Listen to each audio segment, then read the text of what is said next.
Hello everyone. Welcome to the virtual class of Learning Curve Theory. In previous a few sessions, we have discussed practical problems related to learning curve theory. In this session, I would like to discuss one more technical question of learning curve. Before understanding the solution of the problem, let us understand the question first. Now, the question is available on your screen. A customer approaches Simplex company wanting to buy 7 machines for rupees 6,000. After news reached that the company had recently completed and sold a similar machine to the competitor. This line is most important. The company had recently completed and sold a similar machine to the competitor. In determining the cost of first machine manufactured, following cost data is available. Direct materials 30 kilograms at the rate of rupees 2 per kg. So the cost of material is 60 rupees. Direct labor 100 hours at the rate of rupees 10 per hour. Total 1000. Factory overheads at the rate of rupees 3 per direct labor hour. Labor hours are 100 multiplied by 3 rupees. So the cost of labor is 300. And total cost for first machine is rupees 1360. Let us move to the next part. Management believes that an opportunity to apply an 80% learning curve exists. It means if we work for further units to be manufactured in our organization, there are chances of application for the 80% learning curve.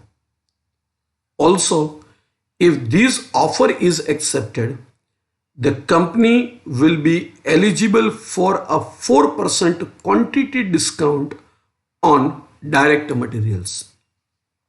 Show your calculations indicating the estimated profit or loss if the order or offer is accepted.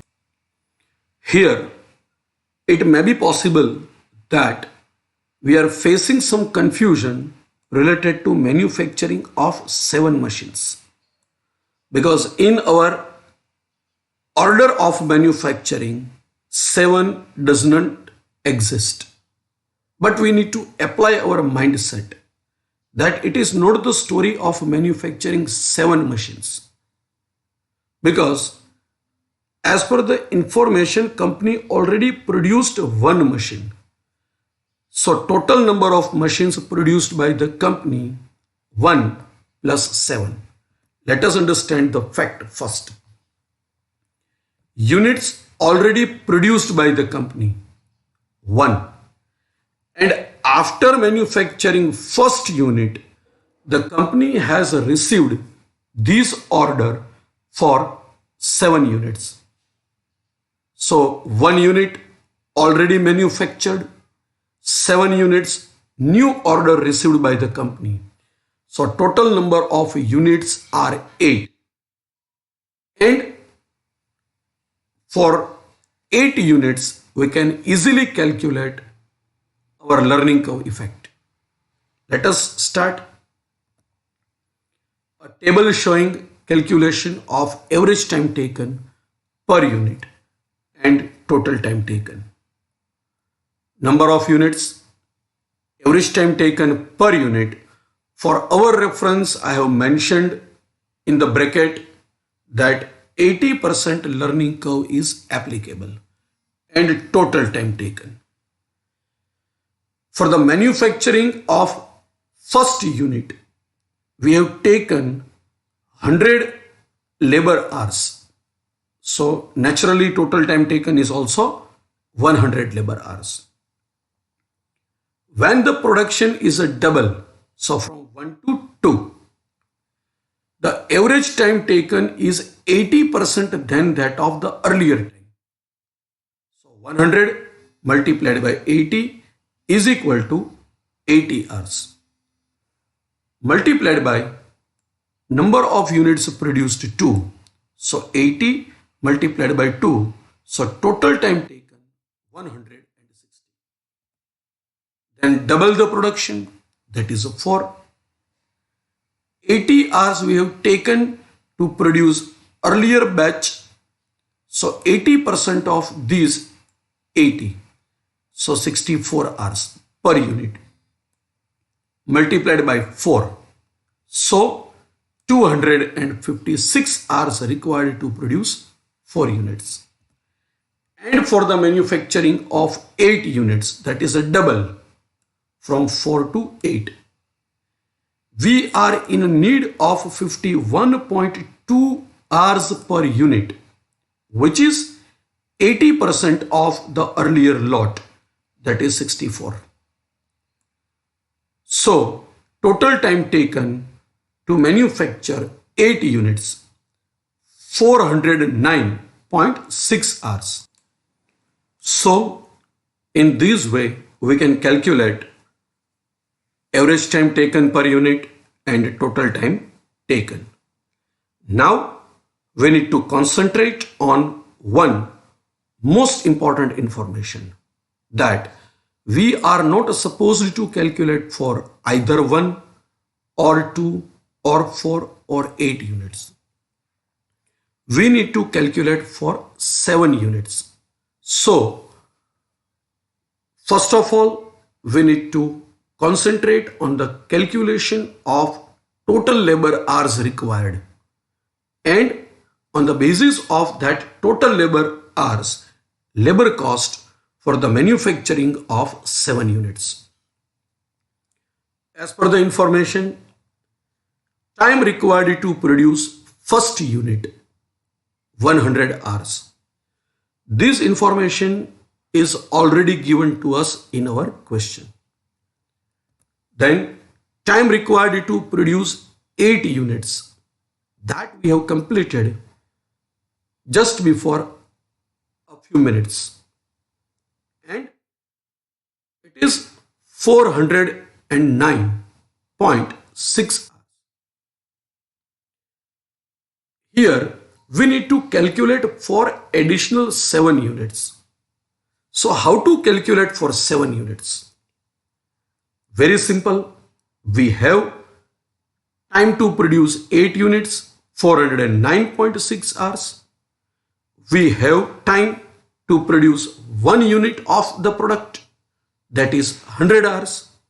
So difference of time taken for 8 units and time taken for 1 unit, resulting into time required to produce additional 7 units.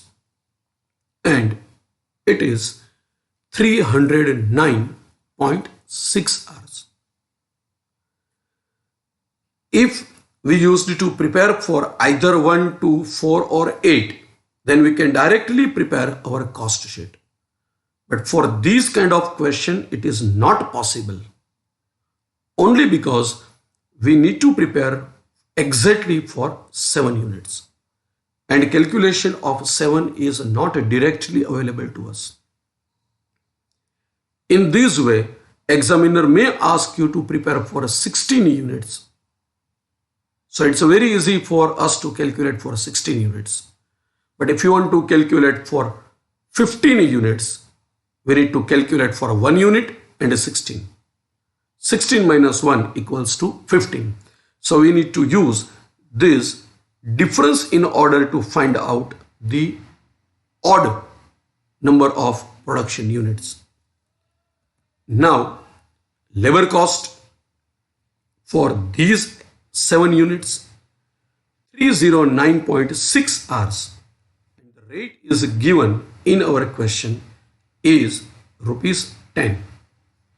So labor cost for the manufacturing of additional 7 units is rupees 3096 and factory overheads.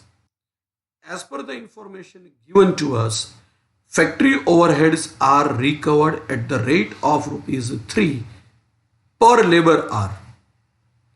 We have already completed calculation of labor hours over here. It is 309.6. So 309.6 multiplied by the rate of factory overheads, rupees 3 per hour. So the factory overheads are rupees 928.8. In this way, we can calculate labor cost and factory overheads for 7 units.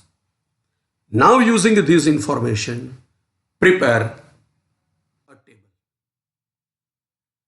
We need to calculate for 7 units. Particular and cost for 7 units. Materials.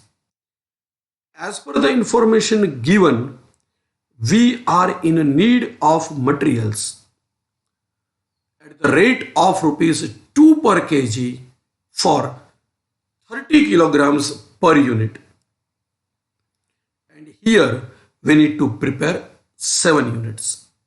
So the cost of material is 30 kilograms multiplied by rupees 2 per kg multiplied by 7 units. So 420 rupees. But as per the additional information given to us in our question, if we produce 7 units, we are in need of purchase in a bulk and a quantity discount is applicable on this material at the rate of 4%.